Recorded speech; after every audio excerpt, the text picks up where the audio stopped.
जय माता दी।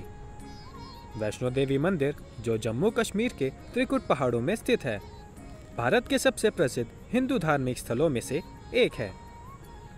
मंदिर माता वैष्णो देवी को समर्पित है और मंदिर 108 शक्ति पीठों में से एक है। मंदिर में माँ काली, माँ सरस्वती और माँ लक्ष्मी की प्रतिमा स्थापित है।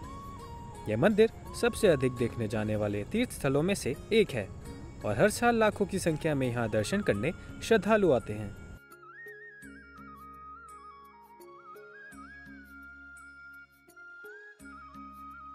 नमस्कार दोस्तों, स्वागत है आप सभी का मेरे इस वीडियो में, जहाँ मैं आपको वैष्णो देवी मंदिर जाने की सारी जानकारी देने वाला हूँ। आप कब वैष्णो देवी दर्शन करने जाने का प्लान बना सकते हैं, वहाँ जाने का सबसे सस्ता और सबसे सिंपल तरीका, वहाँ रहने और खाने पीने तक की सारी जानकारी आपको इस वीडियो में मिल जाएगी। तो मेरे साथ वीडियो में आखिर तक बने रहें। और अगर आप मेरे चैनल में न्यू हैं तो मेरे चैनल को सब्सक्राइब करके बेल आइकन भी प्रेस कर दें, ताकि ऐसी इन्फॉर्मेटिव वीडियो की नोटिफिकेशन आप तक पहुँचती रहे।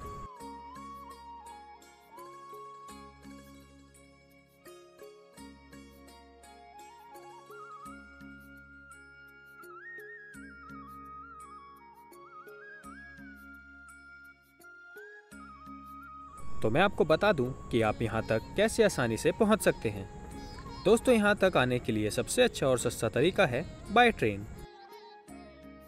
वैष्णो देवी मंदिर कटरा में स्थित है और यहां कटरा रेलवे स्टेशन भी बनी हुई है, जो कई सारे प्रमुख शहरों से यहां तक के लिए आपको डायरेक्ट ट्रेन मिल जाती है। या फिर आप जम्मू तक आ जाएं और जम्मू तवी से कटरा तक ट्रेन, बस और टैक्सी मिल जाएगी। जम्मू तवी से कटरा का सफर ट्रेन से लगभग 1.5 से 2 घंटे का होता है। बाय एयर सबसे नज़दीकी एयरपोर्ट जम्मू एयरपोर्ट है, जो कटरा से लगभग 50 किलोमीटर दूर है। जम्मू एयरपोर्ट से आपको टैक्सी या बस के जरिए कटरा पहुंचना होता है। बाय रोड आप जम्मू या किसी भी नियर बाय शहर से बस या टैक्सी लेकर कटरा पहुंच सकते हैं। दोस्तों, कटरा में बस आपको न्यू बस स्टैंड या फुवारा चौक से 500 मीटर दूर उतार देती है। फिर आप वहां से फुवारा चौक तक बाय ऑटो या पैदल टहलते हुए भी आ सकते हैं। फुवारा चौक कटरा का मेन सेंटर पॉइंट। तो दोस्तों, कटरा पहुंचते ही आपको यहां से माता रानी के दरबार के बहुत ही खूबसूरत और प्यारे दर्शन होते हैं और इसको देख के आपको बहुत ज़्यादा सुकून मिलेगा। बात करें यहाँ स्टे की, तो आप मेन कटरा रोड पर पुराने बस स्टैंड के पास, कटरा मेन मार्केट के पास, इन सभी जगहों पर होटल ले सकते हैं। और बजट की बात करें तो आप पुराने बस स्टैंड के पास गली में अच्छे होटल्स ले सकते हैं, जहां रूम 600 से स्टार्ट हो जाते हैं।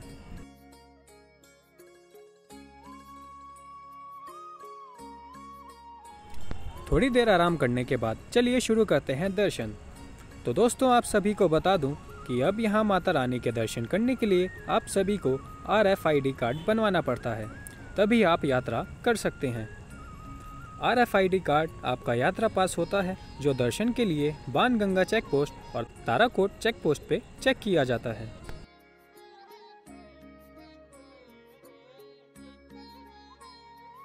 मैं आपको बताता हूँ RFID कार्ड आप कहाँ से बनवा सकते हैं।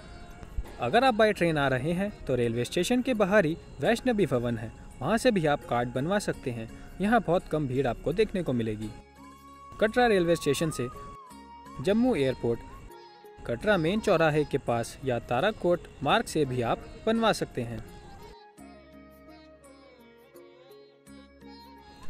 ये कार्ड फ्री में बनता है। इसको बनवाने के लिए आपके पास आधार कार्ड होना ज़रूरी होता है। इसको बनवाने की टाइमिंग सुबह 5 से रात 10 बजे तक होती है और कार्ड 6 घंटे तक वैलिड होता है।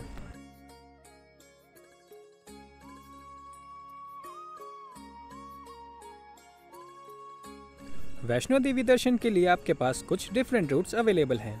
हर रूट का अपना एक यूनिक एक्सपीरियंस है और आपकी फिजिकल फिटनेस और कन्वीनियंस के अकॉर्डिंग आपको बेस्ट रूट चूज करना चाहिए। आप पैदल, हेलीकॉप्टर, पोनी या पालकी की सहायता से मंदिर तक भी पहुंच सकते हैं, लेकिन आप जवान हैं तो मैं आपको सजेस्ट करूंगा कि आप पैदल ही जाएं।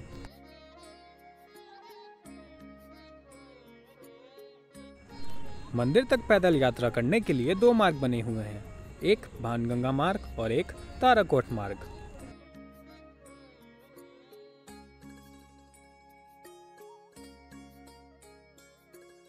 ताराकोट मार्ग। ताराकोट मार्ग सबसे अच्छा मार्ग है।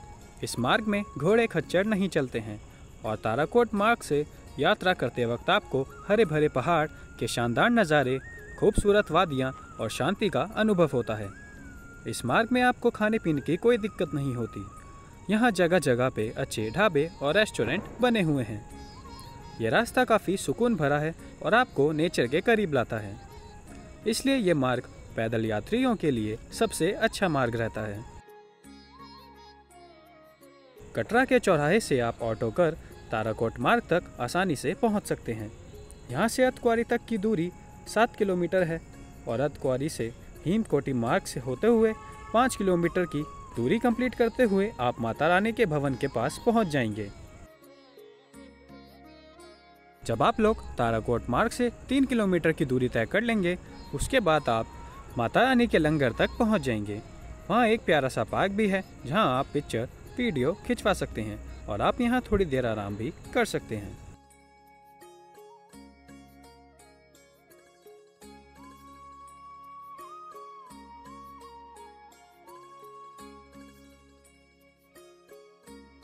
अगर आप अर्धकुंवारी मंदिर के दर्शन करना चाहते हैं तो मैं आपको सजेस्ट करूंगा आप मंदिर में वेटिंग टाइम लेके पहले माता वैष्णो देवी के दर्शन कर लें, फिर वापस आते वक्त आप अर्धकुंवारी मंदिर के दर्शन करें, क्योंकि यहाँ हमेशा 12 से 15 घंटे का वेटिंग टाइम होता है।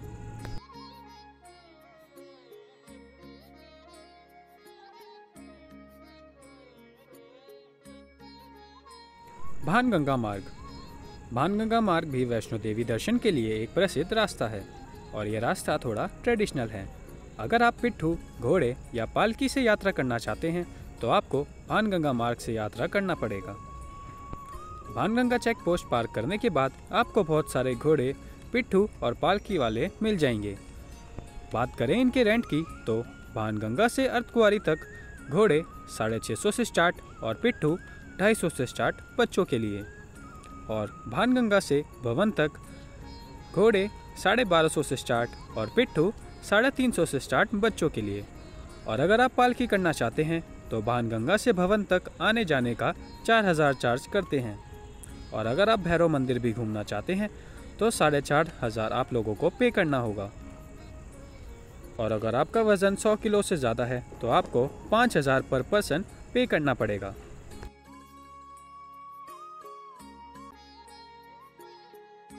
दोस्तों, अगर आप चाहें तो भानगंगा मार्ग से पैदल चढ़ाई भी कर सकते हैं। कटरा से ऑटो करने के बाद आप भानगंगा मार्ग तक आ जाएं और वहां से यात्रा शुरू करें। इस मार्ग में सीढ़ियां भी हैं, तो मैं आपको सजेस्ट करूंगा कि आप सीढ़ियों का प्रयोग ना करें, वरना आपको ज़्यादा जल्दी थकान हो सकती है। तो दोस्तों, भवन तक पैदल यात्रा 6-7 घंटों में पूरी हो जाती है, और अगर आप आराम से आते हैं तो 8 से 8.5 घंटे में आप यात्रा पूरी कर लेंगे। आपको बताता हूँ दर्शन करने का सही तरीका। आप लोगों को दुर्गा भवन के पास फ्रेश होने के लिए धर्मशाला मिल जाएगी। आप वहाँ फ्रेश हो सकते हैं, जो फ्री ऑफ कॉस्ट होता है। फिर आप लॉकर में अपना सामान जमा करवा सकते हैं। यहाँ आपको कई जगह लॉकर की फैसिलिटीज़ मिल जाएगी, ये भी फ्री ऑफ कॉस्ट होती है। मंदिर में जूते, बेल्ट, लेदर की चीज़ें और कोई भी इलेक्ट्रॉनिक सामान ले जाना अलाउड नहीं है। आप कैश, आईडी और RFID कार्ड ले जा सकते हैं। मंदिर के बाहर से प्रसाद लेके स्काई वॉक से एंट्री कर सकते हैं। यह स्काई वॉक कुछ समय पहले बना है, जो बहुत ही सुंदर और प्यारा है।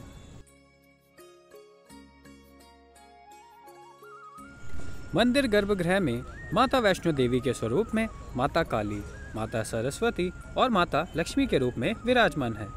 आप पिंड रूप में माता के दर्शन करके आशीर्वाद प्राप्त कर सकते हैं।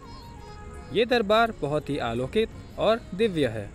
माता रानी के दर्शन से आपकी सारी मनोकामनाएं पूरी हो जाएंगी।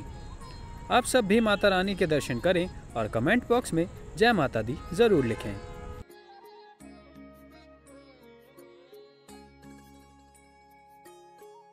माता रानी के दर्शन 15 से 20 मिनट में हो जाते हैं। लेकिन अगर आप सीजन में आए हैं तो आपको दर्शन करने में करीब 2 से 3 घंटे का समय लग जाता है। माता रानी के दर्शन करने के बाद आप यहाँ शिव जी के दर्शन भी कर सकते हैं। माता रानी के आरती के समय आप दर्शन नहीं कर सकते। आरती के समय लाइन को रोक दिया जाता है। आरती 2 टाइम होती है, सुबह 6 बजे से 7:30 बजे और शाम को 6:30 बजे से 8 बजे के बीच।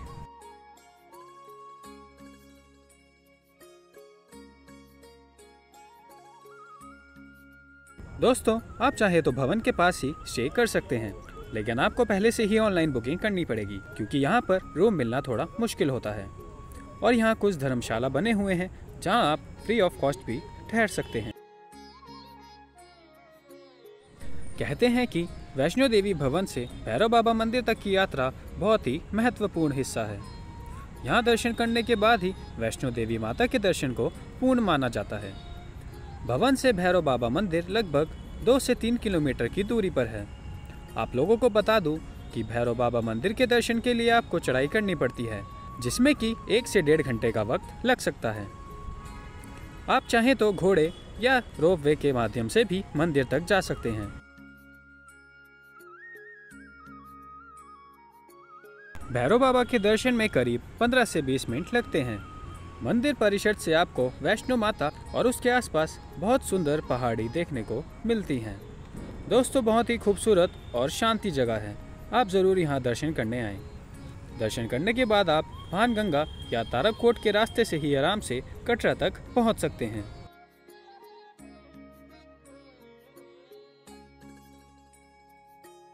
By helicopter. अगर आप वैष्णो देवी भवन के दर्शन हेलीकॉप्टर के थ्रू करना चाहते हैं तो ये एक कंफर्टेबल और कन्वीनियंट तरीका है जो आपको कटरा से भवन तक जल्दी पहुंचने में मदद करता है। हेलीकॉप्टर से एक साइड का खर्चा 1700 से 2500 और दोनों साइड का 3000 से 4000 तक पड़ेगा और इसकी बुकिंग आप माता वैष्णो देवी ऑफिशियल वेबसाइट से 2-3 महीने पहले बुक कर सकते हैं।